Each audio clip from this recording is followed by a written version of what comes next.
The real reason footballers make millions has nothing to do with goals or trophies. I expose the 3 secret contract clauses that pay them for doing absolutely nothing. Stick to the end to see the proof that one superstar is legally stealing money. What most people never realize is that long before Kylian Mbappe sprints toward goal or Lionel Messi bends a free kick into impossible geometry, there is a quiet force waiting for its moment, a force that will always take more than it gives. That force is taxation, the silent antagonist of the football world, capable of shifting careers, dictating international transfers, and even rewriting the destinies of entire clubs. A young player might grow up dreaming of wearing the white shirt of Real Madrid or the blue of Chelsea. But when the offers arrive on polished tables in sleek boardrooms, the numbers on those papers tell only half the story. The other half lies in the government's invisible hand, ready to carve away almost half of whatever the contract promises. And because every state plays by its own rules, 2 identical salaries can transform into 2 radically different futures. Imagine 2 clubs offering the same 20 million euros. One exists in a country where nearly half of that money melts into the tax system. The other lives in a place where only a sliver disappears. Without ever touching a football, without considering tactics or team chemistry or childhood allegiance, the player is forced to decipher a puzzle that could change the arc of his entire career. That puzzle has broken dreams, built empires, resurrected clubs that were dying, and sent football superstars into lands people once claimed were too unfamiliar, too distant, too obscure to ever attract the world's brightest names. And at the center of this ongoing drama stands Cristiano Ronaldo, whose staggering yearly income in Saudi Arabia dwarfs CEOs, industrial titans, and tech visionaries, forcing global audiences to grapple with a truth they were never prepared to accept. In modern football, economic gravity no longer pulls toward Europe alone. But the money that captivates the world, the eye-watering salaries printed in headlines, tells only the beginning of this story. Footballers do not simply receive a paycheck. They unlock an entire landscape of financial mechanisms that stretch far beyond the pitch. A player's base salary is merely the first doorway, the outer corridor of a mansion with dozens of hidden rooms. Opening the next door leads to something almost mythical, the signing bonus. A sum paid not for scoring goals, not for winning trophies, not even for training, just for agreeing to place a signature on a sheet of paper. The idea seems absurd to anyone outside the sport, but inside the system, the signing bonus is a weapon clubs use to entice, seduce, and sometimes even trap their targets. Ask Kylian Mbappe, who once received a mountain of gold simply to renew a contract he was already fulfilling. Clubs have discovered that if they want a modern superstar to stay even for one more year, they must compete with offers he has not even received yet. Somewhere in this logic lies a surreal truth. A footballer can earn a life-changing fortune before he has ever stepped onto the pitch for the team that pays him. He can, in theory, be terrible, underwhelming, or hopelessly inconsistent, and yet that signature would still guarantee riches. And to make matters stranger, this bonus can appear more than once over the span of a career. First, when a club convinces him to stay, then again, when another club convinces him to go. But not all bonuses lure players into the future. Some reward them for completing the past.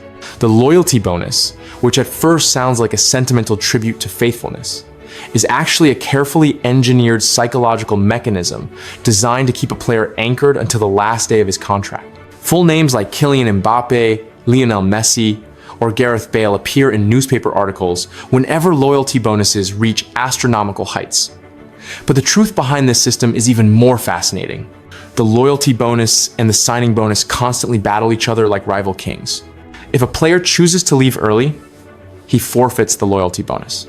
If a new club wants him badly enough, its signing bonus must overpower whatever he is about to lose. Every transfer window, this hidden war decides who stays, who leaves, and how many millions will change direction. Still, none of this drama explains the most emotional part of the story, the moment when performance enters the equation. Clubs, forever terrified of gifting money to a player who might eventually disappoint them, lace contracts with incentives tied directly to output. A striker may earn a reward for goals, a midfielder for assists, a defender for clean sheets, and a goalkeeper for nights when the air remains still behind him.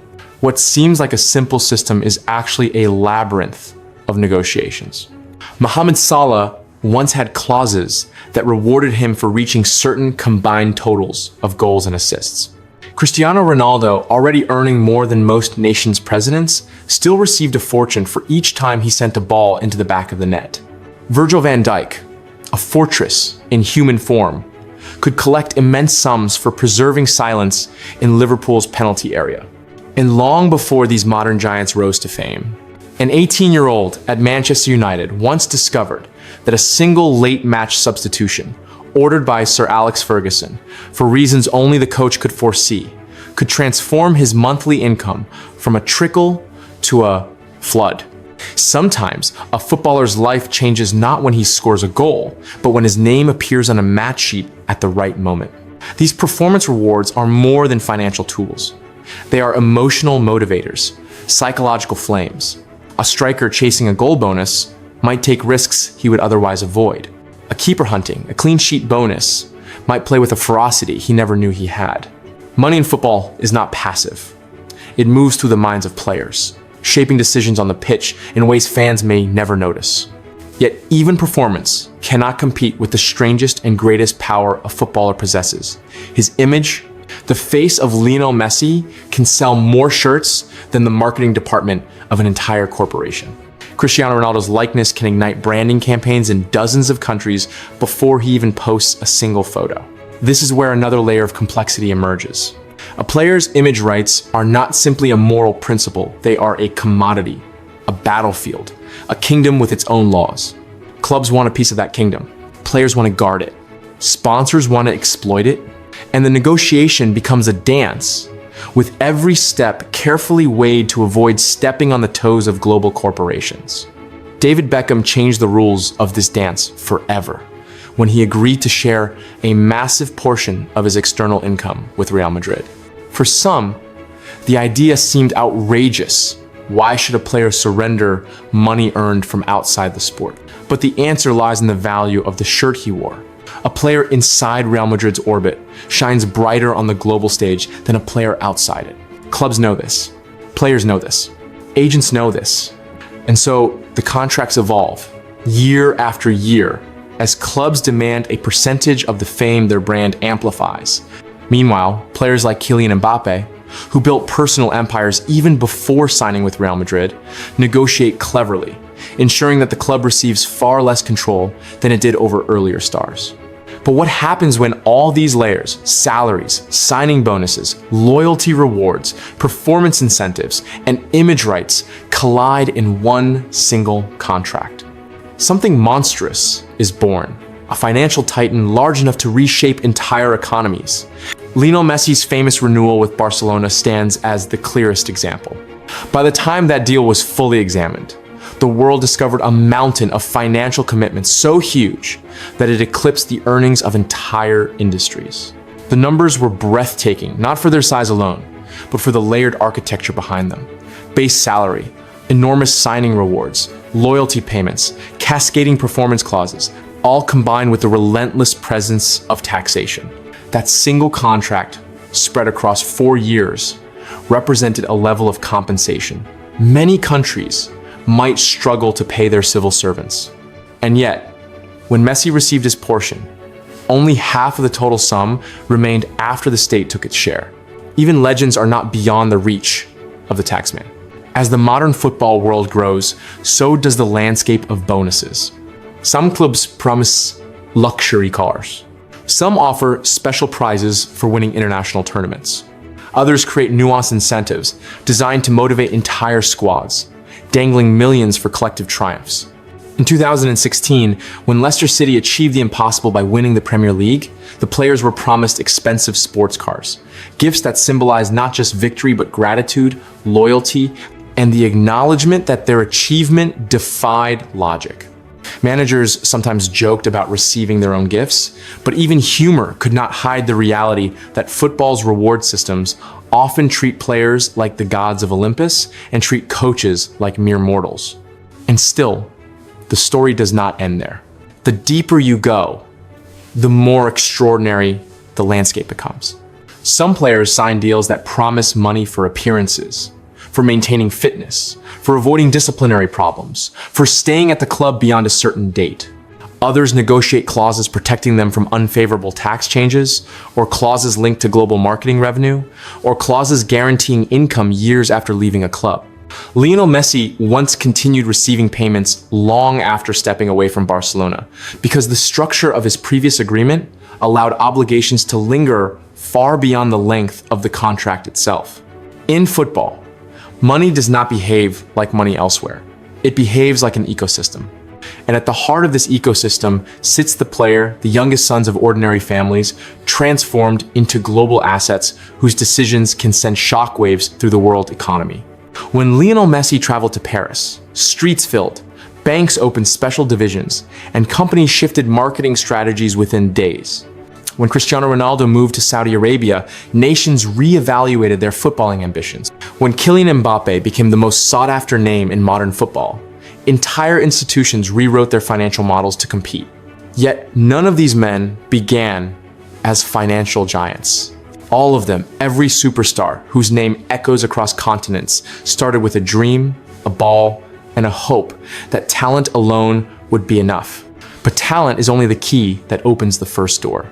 After that, a labyrinth takes over. Agents negotiate. Lawyers fuss over clauses. Clubs argue. Governments intervene. Federations adjust rules. Economists study the ripple effects. Fonds spéculent. Journalists pry. And through it all, the player tries to remain focused on the one thing the entire world expects from him: performance. This is the paradox at the core of professional football.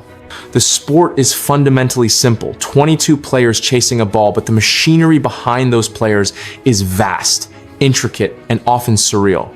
Behind every transfer rumor lies a negotiation. Behind every negotiation lies a clause.